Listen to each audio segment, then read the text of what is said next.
I'm Joe Legilia, and on this episode of Not Your Average Joe, powered by Mortgage Message, we're talking with Shannen Flores of Lighthouse Centers and her journey as a childcare provider during the pandemic.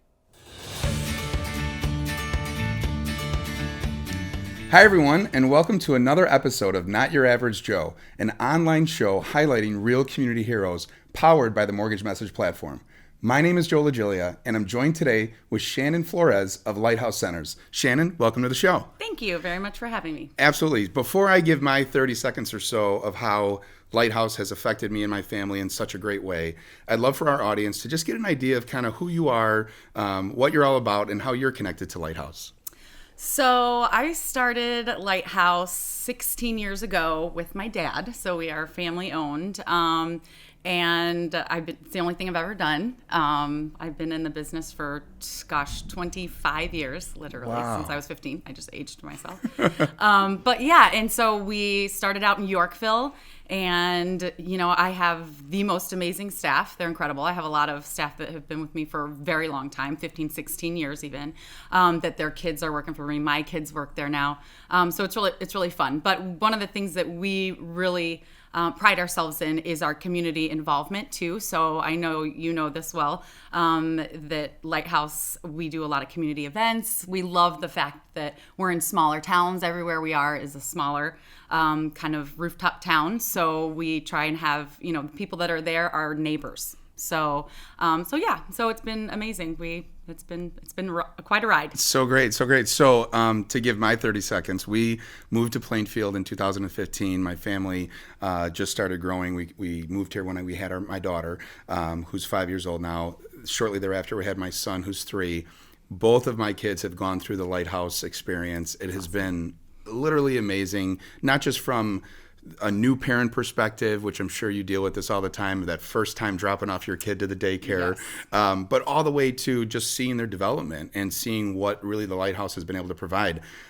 So much of the focus of having you on this show is looking at the last 12 months. And I think I kind of want to pick the interview up as far as that moment when, as if daycare business isn't laborious enough, COVID comes into our life, and kind of take us to that moment for you, realizing you guys are the essential workers that are going to have to stay open, and all of this got thrown on us. Just take us to that very first moment when you guys had to react to the news of we're in the middle of a pandemic, if you can. Right. Well, I mean, first, I think everybody has their own experience with that moment where we're like, oh my gosh, what does this mean for me and my family? And then, of course, the immediate panic was, oh my gosh, what do we do about Lighthouse? Because we've got all these kids and we've got all these teachers that are working. So that was also a concern. And then, the whole essential care worker thing was like, well, who isn't, so we were very fortunate. We never closed. We had to apply for an emergency license, which, they gave us a week to do. So we stayed open, and everyone was kind of like, what do we do? Do we come to work? Do we not come to work? The parents were like, do we bring our kids? Do we not bring our kids? I mean, everybody was in this kind of, flying by the seat of their pants.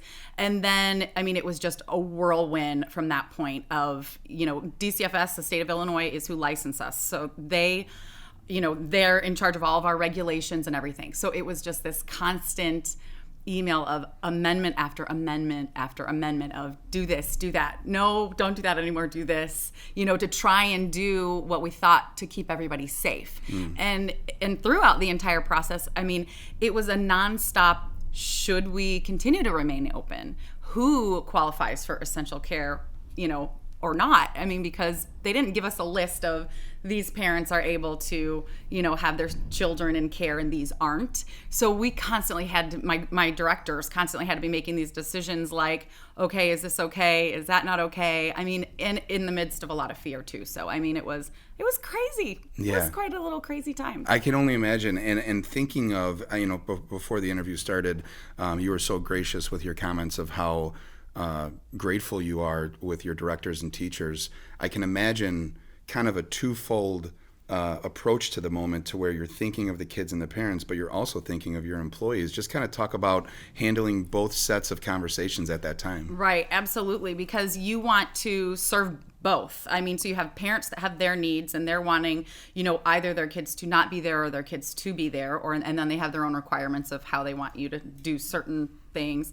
But the teachers too, I mean, some of them wanted to work because they had to, and nobody knew, what kind of assistance we were going to get, monetarily. So no one had a clue. So there were a lot of girls that were like, I have to work. And so they didn't really feel they had the option to stay home. And then I had a bunch of teachers that were like, I've got kids, I have to stay home, whether it be elementary kids or little kids that they were concerned about. So we were very fortunate that we were able to kind of just juggle that as best we could.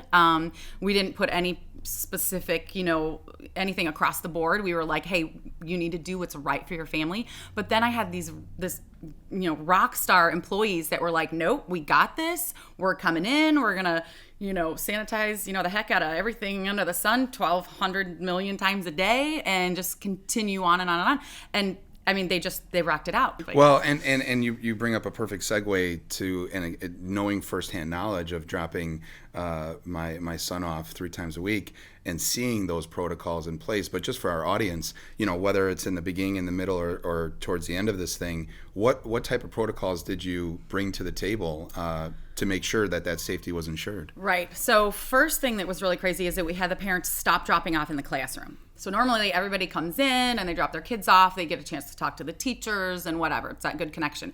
We cut that off completely. So now they're outside. So they set up this table in the lobby, and my directors, teachers, I mean, every one of them had to pick up the slack for this because there had to be an employee standing right there, taking a temperature of the student, giving them hand sanitizer, logging their temperature, taking that student down to the classroom and dropping off with the teacher. Well, between, our heaviest drop-off time, which is maybe an hour and a half, there is you've got dozens of kids. Now, we slowly, obviously, during COVID, our attendance was way down, and it slowly increased. So it wasn't all at once. But that's a job. I mean, these girls are running down the hallway, and the same with pickup. So that was the biggest thing. And then DCFS, like I said, they came back constantly with different amendments. So it's you can only have one teacher in the classroom, no one else. Well, how do they go to the bathroom? How do they take a lunch break? So we had to deal with all these little things, and it was one little thing after another. So, and they were amazing. I mean, they handled it so still are handling it very well. I said to my wife, when you guys put that protocol in place, I said, I am so excited Lighthouse did this. So now I don't stare at my son through the window for 20 minutes after I drop him off in the classroom, and I get to get out of there. He's okay. To make sure he's okay. Well, right? He's crying. I think he's crying. He looks a little sad. Maybe I should go back in. No. Yeah, and to that point, you just triggered another memory. And shout out to my friend and neighbor Jody O'Real, who's one of your directors. But so many of them, they always take the time on a drop off, I'll say, where maybe my son was feeling a little down. Always make sure to message to be like, hey, by the way, 3 seconds after you dropped him off, he was fine. Yeah, totally fine. Pictures are great too. You're like, see, your kids lied to you. Well, you know what else they do, which is crazy is at the end of the day, in the very beginning, when a student starts attending, they'll when mom and dad come in to pick up, they'll have been fine for all day.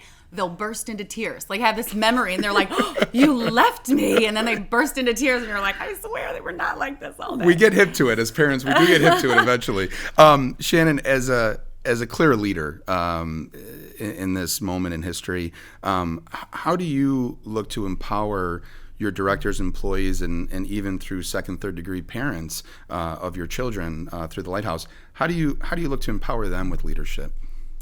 I think listening is one of the biggest things that we have to do, because I didn't have all the answers either. So one of the really good things that we started doing was we did Zoom calls every week with all of my directors. And I have a team I've got 3 Sunners, and each of them have between 2 and 3 admin. And so we all got on, even the girls that were at home and not working got on for that Zoom call, and we just talked. We talked about what was going on, what parent concerns were, what new regulations were coming out.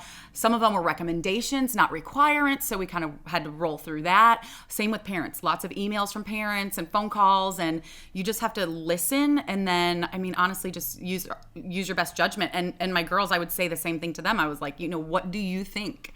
How do you feel about this? What do you think the decision decision should be. Like I rarely will come in and be like, we have to do this. Like we talk about it, we make a joint decision, and then sometimes they're like, I really feel like we need to do this, and I'm like, okay, I support you 100%. So I mean, yeah. And that's great, and I think it leads to what I've always thought of your business industry profession, where I can't imagine how difficult it is to try to please everybody. But what you just shared really touches upon that, because you do your best. You try to meet everybody where they're at. Right. Shannen, obviously the last 12 months has changed the entire world, certainly every industry. What are some of the things that you would say you've learned from all this that maybe you might be taking into the future? I think that, one of the things is I really, truly, truly have the most amazing staff in the world. And so I really believe that even all my teachers in the classroom. And so I think that when things get tough, you really see the strength of the people around you. And so I think that I am forever grateful, and I feel like more grateful than I've ever been for that. So I think that will be something that I will, just that appreciation of even not just my directors, but like teachers and assistants and everybody. But and just the world as a whole coming together. There are so many people and things that have happened that people just making each other feel better. You know what I mean? And it doesn't have to be like a hug, because we couldn't do that for however long, right? But just the words and the phone calls and the text messages and just those little things to say, hey, we are really, not to be so cliche, but in this together. So I think that, we all surprised ourselves a little bit. And as we continue to go through it, I think that ultimately for humanity, it's been a good thing in a weird way. Absolutely. Well, and one of the things, thinking of just the experience leading up before the pandemic and then after, one of the things I love that the Lighthouse did, and so many parents that we talk to love that the Lighthouse always did, you guys always put on these amazing events at the centers. And it's something that we've missed as parents. What's that look like moving into the future? What's some of the ideas we have to kind of still create that community through the Lighthouse? Oh, we're so excited to get back to it, to be very honest. We have, for our 15-year anniversary, we had this huge picnic planned for all of our staff and their families, and we've had to postpone it again. This is the second year we're postponing it, but we're going to get back to it. Absolutely. We may do more outdoor activities.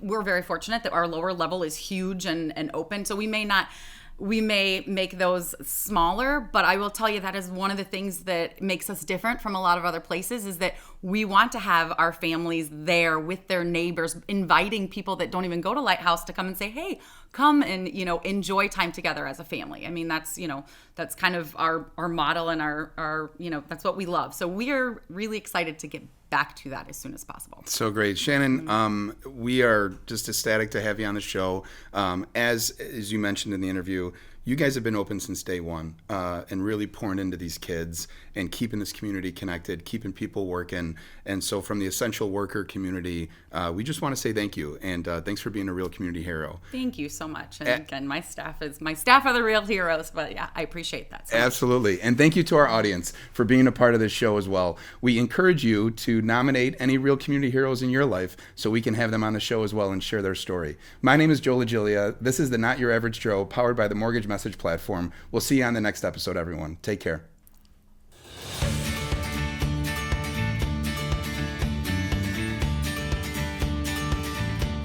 My name is Shannen Flores. I've just been a guest on Not Your Average Joe. And if you have a community hero that has inspired you, please share so we can share their story.